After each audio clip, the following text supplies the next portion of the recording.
7:35 de la mañana.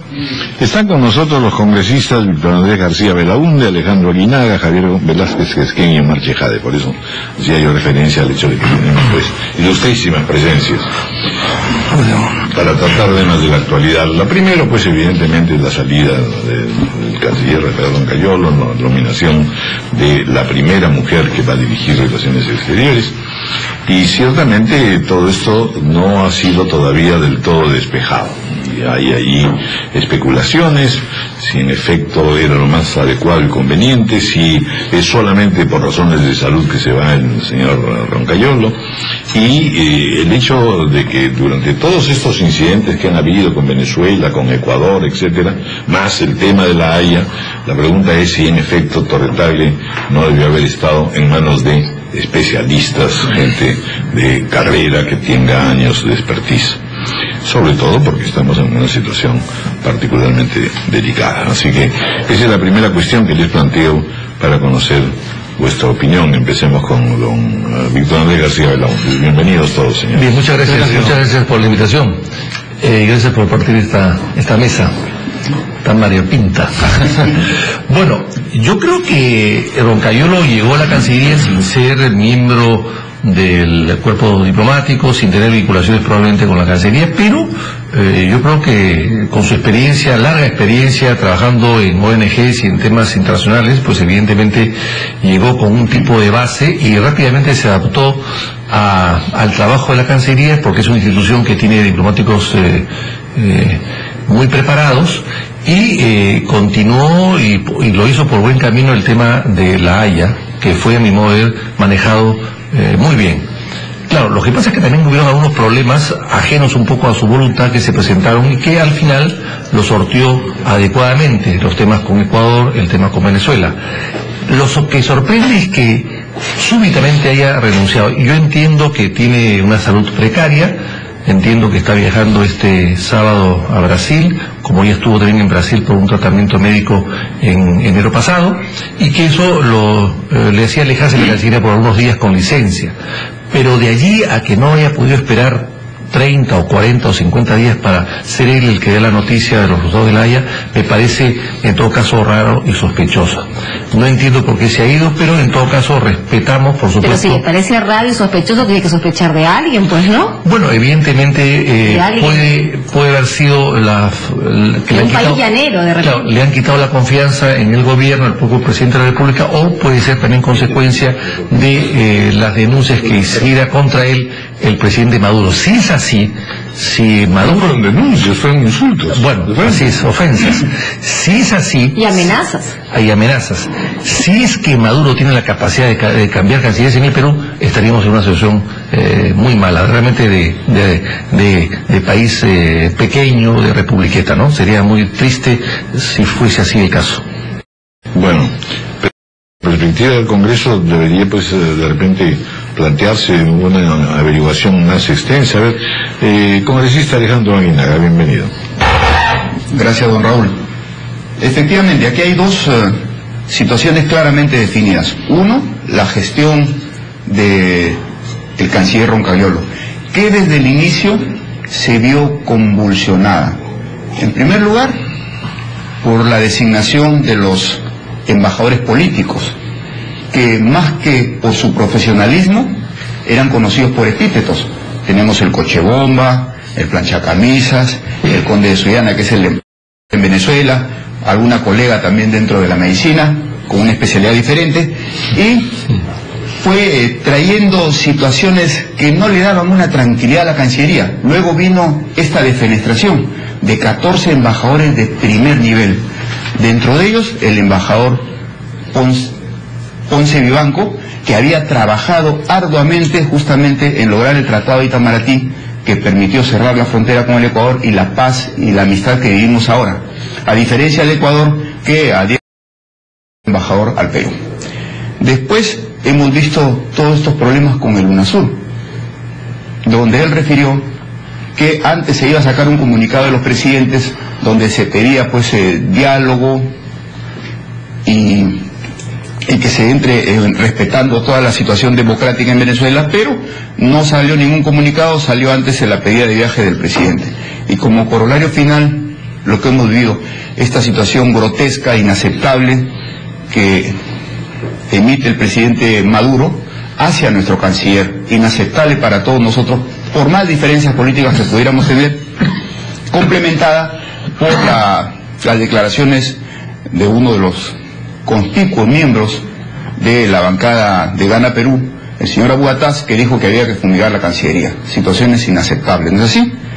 Y luego, esto trae como punto final el reemplazo del canciller Roncaliolo, probablemente por las presiones llaneras que ustedes lo han señalado. Sí creemos en la actualidad que se ha perdido la oportunidad de nombrar un profesional. La Cancillería peruana es altamente acreditada para poner profesionales de carrera, sobre todo ante la situación que se avecina. Tenemos que estar preparados en muy buenas relaciones internacionales, conducida por verdaderos profesionales, por la situación post-Haya. Entonces le preocupa la designación de la señora Eda Rivas, porque ella no viene del cuerpo diplomático. No es en sí a la persona, es a la conducción de la institución. La Cancillería peruana, de la cual hay un gran prestigio, no solamente porque de ahí ha salido el señor Pérez de Cuellar, sino grandes cancilleres, grandes embajadores. El último canciller ha sido el señor García Belaúnde, que han prestigiado y reafirmado el prestigio que tenemos. No es, reitero, no es a la persona. Creo que necesitamos el profesionalismo de la gente de Cancillería para esta situación post-Haya que se avecina. Pero ya hemos tenido el adelanto de opinión del Partido Aprista conversando con el doctor García, pero vamos a escuchar ahora también a don Javier Velázquez Quesquén. Bienvenido. Buenos días a todos. Bueno, yo creo que lo que sí queda claro es que la renuncia del canciller Roncaliolo no responde estrictamente a temas de salud. Puede ser un elemento, pero no es fundamental, y lo voy a explicar por qué. Recuerden cuando sucedió la crisis del gabinete e ingresó el ministro Valdés, se conoció de que el canciller Roncaliolo había pedido salir del cargo porque estaba cansado. Entonces, el tema de la interpelación al canciller, porque este es un canciller creo que en los últimos 20 años que más ha sido propuesto a su interpelación, por el caso de Nicolás Lynch, cuando recibe a un grupo de gente vinculada al Movadef, se plantea la interpelación y el argumento que dio el gobierno para impedir y lograr que varios parlamentarios retiraran la interpelación era que el tema de la Haya era fundamental, que había que darle solidez al país y que por lo menos hasta después del pronunciamiento de la Haya no podía haber esta posibilidad del retiro. Entonces faltan 30 días o 40 días para el pronunciamiento y creo que en forma inoportuna el gobierno realiza este relevo que da lugar a este tipo de suspicacias. No olvidemos que en las últimas semanas hemos tenido estas crisis diplomáticas con Ecuador, con Venezuela, que nos ha costado 2 embajadores y ahora el canciller, y que evidencia de que hay pues una perturbación, una intromisión indebida, inconstitucional. Lo que hace es verosímil pensar que es la amenaza y el insulto de Maduro lo que provoca la salida del canciller. Es que ningún funcionario público, ni a nivel del Congreso, ni a nivel del Ejecutivo, porque pudo salir el primer ministro, digamos, a respaldar a su... Nadie dijo, después de las declaraciones de Maduro, nada. Entonces, realmente preocupa porque nos pondría a nivel de una... Justamente eso me quería referir, porque lo que se tiene que decir claramente es que lo que hizo Maduro fue vertir una grave y directa amenaza contra el canciller. Así es. Fue una amenaza que, como bien se dice, institucionalmente no fue rechazada y condenada por el gobierno. Entonces, a 12 días de esa amenaza, de pronto, repentinamente, se esgrime solo como argumento el tema de la salud. Yo no quiero poner en tela de juicio la honorabilidad del canciller Roncaliolo. Hoy día un diario muy serio, después de haber felicitado a la nueva canciller, sale fumando su cigarro, de repente un poco preocupado, pero creo que estos elementos políticos han sido casi el detonante del relevo del canciller Roncaliolo, este triste papel que no ha hecho el canciller Roncaliolo, sino creo el gobierno frente al tema de Venezuela y de Ecuador por privilegiar temas ideológicos. Y lo ideal y este no es un tema de género, lo ideal hubiera sido de que no hagamos nuevamente un canciller a la carrera, que nos pueda poner en este tipo de convulsiones, sino convocar a un canciller de carrera, que tenemos muchos que podrían fácilmente culminar esta etapa que creo que va a ser exitosa del resultado que va a tener la Haya y de reconstruir una relación seria de respeto hacia el Perú en tema diplomático. Yo creo que esta hipótesis de que de Maduro y el incidente que hemos tenido con Ecuador han pesado gravemente para esta toma de decisión. Lo único que hace es poner en entredicho una institución que, como bien lo hizo Alejandro, ha demostrado que con su trayectoria y su experiencia en Cancillería ha dado muestras que al país lo ha puesto en un lugar muy relevante en la peruana, y eso de ninguna manera pone en tela de juicio como se decía cuando se argumentaba, algunos que nos oponíamos a la visita del presidente Humala a Venezuela para convalidar ese evidente fraude que hubo en Venezuela, decían que esta era una atribución del presidente en las relaciones exteriores. Claro, las relaciones exteriores, el tema de la pobreza, el tema cuando hay una crisis financiera, es responsabilidad del presidente, pero él no tiene, para eso tiene ministros. La primera responsabilidad que tiene un jefe de Estado es la conducción del país. Y por encima de ir a una entronización de un presidente que es un acto formal, de repente también más importante dentro del país que pueden privilegiar que el Parlamento pueda ser un organismo de control político y no una mesa de partes como se le pretendió hacer conocer en la última decisión. Por eso creo que hay un grave componente político de crisis al interior del gobierno y creo que hemos quedado mal, de verdad hemos hecho quedar mal a nuestra prestigiada Cancillería, ¿no? Vamos a hacer una pausa, son las 8:47, escucharemos luego al congresista Omar Chejade de la bancada de Gana Perú, y por teléfono hablará también el congresista de Perú Posible, Renan Espinosa. Una pausa. Bueno, vamos a escuchar ahora las palabras del doctor Omar Chejade y luego por teléfono hablaremos con el señor Renan Espinosa. Bienvenido, doctor. Gracias, don Raúl. Fíjese, a puertas de la expedición de la sentencia de la Haya, yo creo que nos debe tomar a todos los peruanos de manera unida y que no suceda pues como aconteció en la Guerra del Pacífico, cuando algún sector recalcitrante de la oposición gritaba antes que Piro a los chilenos, ¿no? Yo creo que las palabras del doctor García Pérez el día de ayer, la verdad que me han parecido, lo digo con todo respeto, bastante irresponsables, ¿no? El día de hoy ha moderado un poco sus imputaciones después que su propio canciller José Antonio García Belaúnde lo desmintió y se apartó de lo que él decía, es decir, de señalar que Maduro, el gobierno de Nicolás Maduro, habría digitado, habría presionado para que el canciller Roncayolo salga de la Cancillería y poner a otra persona. Yo creo que él es un jefe de Estado, y ayer muy bien José Antonio García Belaúnde, su propio canciller, fue el que lo desmintió, dijo que bueno, eran opiniones suyas y que definitivamente eran puras y meras especulaciones por parte del expresidente García Pérez. Usted no puede comentar porque eso es parte del gobierno. Cuando se dan las acusaciones, los insultos de Maduro al canciller, al día siguiente hay una comunicación del presidente Ollanta Humala a Nicolás Maduro, y Nicolás Maduro sale a declarar que con esa comunicación el tema había quedado zanjado. ¿Qué le dijo el presidente Ollanta Humala a Nicolás Maduro? ¿Le ofreció ahí la cabeza al canciller? Fíjese, son seguramente conversaciones personales, de ninguna manera le ha ofrecido la cabeza de nadie. Nosotros los congresistas salimos a criticar un exabrupto del señor Maduro, que no lo podíamos tolerar. Yo particularmente salí el mismo día a señalar que esto era intolerable, pero por encima de los pleitos están los intereses de los pueblos hermanos como Venezuela y como Perú.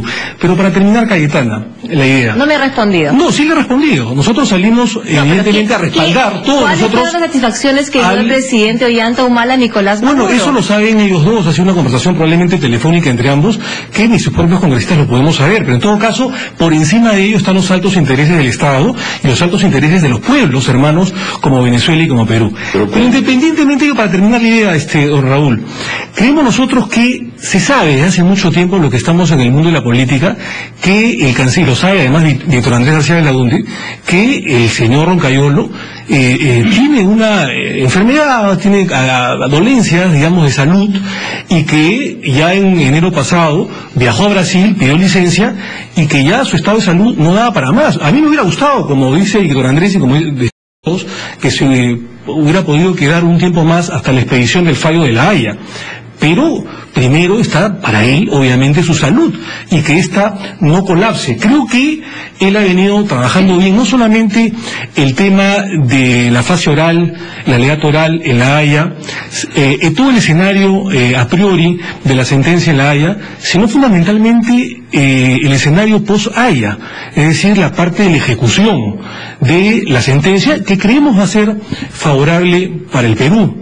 Entonces, creo que hay que dejar las cosas en su debido orden y poner puntos sobre las IES. Por eso es que nos parece irresponsable, lo digo con todo respeto, que un jefe de Estado como el presidente García salga a decir que un gobierno ajeno al nuestro, como el señor Maduro, ha presionado. Y lo que pasa es que el doctor García está egoístamente adelantando el reloj electoral. Él está preocupado más en su candidatura, en desprestigiar, desestabilizar al gobierno del presidente Ollanta para poner un tema en la agenda que es la candidatura de él hacia el 2016 y tratarlo de juntar con la investigación de la megacomisión. Hay que dejar también que la megacomisión investigue, y por otro lado ha dicho de que se lo está acusando a través de una infracción constitucional. Es una recomendación que la megacomisión está enviando a la subcomisión de acusaciones constitucionales para que ella vea si es viable o no dicha acusación. 8:54. Bueno, vamos a escuchar ahora al congresista Reynán Espinosa. Buenos días, congresista. ¿Cómo está, don Raúl Cayetana? Muy buenos días. Cuéntenos, a ver, ¿cuál es su opinión sobre todo esto que ha venido de la Cancillería, cambios en el equipo y sobre todo en función de las expectativas y preocupaciones que surgen a raíz del fallo de La Haya? Bueno, en principio la política exterior la maneja el presidente, los ministros, en este caso la nueva canciller, se implementa.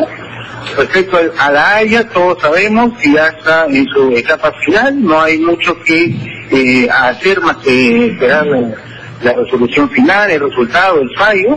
Así que estos comentarios de los grupos opositores al gobierno, por cierto, cumpliendo su labor de opositores, son pretextos, pues, al mencionar que esta nueva señora, la canciller, no tendría un buen manejo. No se conoce en su currículum que hay cierta experiencia en manejo de política exterior, ha estado trabajando en otras etapas dentro del mismo ministerio, pero lo importante es que hay que reconocer que se ha hecho un trabajo bastante importante desde el gobierno del presidente García con el ex canciller que estuvo a cargo y hasta el día de hoy para el tema de La Haya, ¿no? Más allá de todos los pretextos y los comentarios totalmente desatinados del presidente García, nos deja mucho que pensar. Tal vez él en su interior no conoce ni sabe hacer respetar la soberanía nacional. Este tema que el presidente Ollanta se ha dejado presionar por Maduro, que Maduro es el jefe de Ollanta. ¿Quién es Maduro para estos efectos políticos, por favor? Realmente son pretextos y producto de una desesperación, pues al enterarse que hay un informe ya que recomienda acusarlo constitucionalmente. Entonces, la desesperación política hace a veces a los grandes y voluminosos políticos hablar cualquier tontería que lleva incluso hasta confusión a quienes están atentos del manejo de la política exterior. Pretender que el señor Ollanta está metido al señor Maduro y decir que el pueblo peruano está sumiso ante el pueblo venezolano, lo cual no es cierto. Acá descartamos totalmente. Cualquier comunicación entre el presidente Ollanta y el presidente Maduro, son, entiendo yo, y quiero especular, conversaciones de presidentes jefe de gobierno que nos gustaría conocer, porque no es una conversación privada, sí nos gustaría conocer qué han conversado, pero entendemos que hay, pues, ofrecer disculpas, ofrecer los mejores entendimientos, porque al fin y al cabo no se trata solo del señor Roncayolo contra Maduro, sino el Estado peruano contra el pueblo venezolano. Y eso me parece que es lo más adecuado y lo más correcto. Bueno, mire, escuchándolo a usted, me sorprende, porque en realidad el Perú posible ha tenido una posición completamente distinta. ¿Qué disculpas puede ofrecer al Perú, al señor Maduro, si fue una decisión de UNASUR? Y Perú posible, eso no crítico del señor Maduro y de lo que viene ocurriendo en Venezuela. No, discutamos y que no estemos conformes con la oposición y con todas las irregularidades electorales y todo lo que sabemos bien que ha pasado en Venezuela, lo condenamos totalmente. Ahí creemos que hay un manejo y un fraude contra el señor Capriles evidente. Lo que no podemos tolerar es que al interior de nuestro país, por beneficios políticos electoreros de los próximos meses, se esté atacando a la señora Rivas, al señor Roncariolo y especulando acciones que no tienen sentido y que solamente son expresiones producto de un nerviosismo por una supuesta acusación constitucional contra el señor García. Entonces no podemos estar debilitando al gobierno con este tipo de cosas. Que los opositores fiscalicen al gobierno en aspectos de corrupción. Ahora, señora Espinosa, la misma opinión ha tenido la señora Lourdes Flores, que no está bajo ninguna investigación, que yo sepa. Bueno, pues son especulaciones a veces sin mucho sentido, y me parece que sobre especulaciones no podemos construir una política transversal conforme al acuerdo nacional para llevar adelante el desarrollo de nuestro país y la política exterior. Así que esas especulaciones no pueden reinar en los pensamientos de quienes esperan tener grandes cargos políticos, tanto la señora Flores como el señor García. Y yo pienso que acá tenemos que ser mucho más maduros en opinar también cuando se pretende especular sobre una conversación del presidente de la República, ¿no? Y acá no es que defendamos a Maduro, somos firmemente críticos, porque creemos ya, lo que le he mencionado, que ha habido un caos en el país de Venezuela, pero no podemos permitir que se deteriore la política exterior o se quiera manciar el ingreso de esta nueva ministra solamente porque un grupo cree que la señora ministra filtró fotos en contra del señor Fujimori que está en la Diroes. O sea, pretextos políticos o acciones politiqueras no pueden deteriorar la imagen de nuestro país al exterior. También bien entra una canciller y en vez de apoyar a la labor y que recién va a iniciar, lo primero que hacemos es atacarla. Con razón dice que el enemigo peruano es otro peruano, y acá lo demuestran claramente, y más viniendo de políticos experimentados y ya bastante recorridos, da mucho que pensar. Bueno, gracias, señor Renan Espinosa, y gracias a los señores congresistas que han estado con nosotros. Gracias, muy buenos días. Ahí está malo, cuidado.